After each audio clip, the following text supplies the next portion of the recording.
वालेकुम प्यारे बच्चों, आज हम पढ़ेंगे पे से शुरू होने वाले अल्फाज। पे से पंखा, पे से परिंदा, पे से परचम,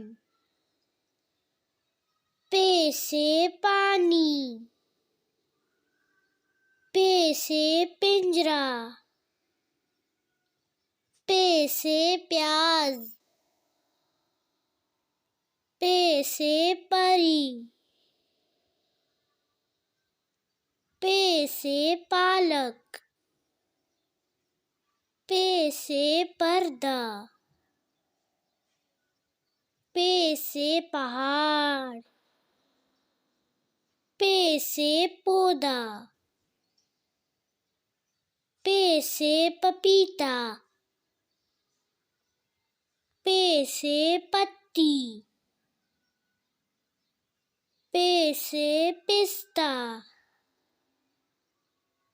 पे से पापड़, पे से पत्ता, पे से पांडा,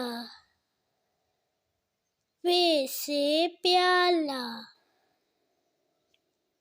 पे से पनीर। मुझे सपोर्ट करने के लिए ज़्यादा से ज़्यादा लाइक, शेयर और सब्सक्राइब करें। Thank you.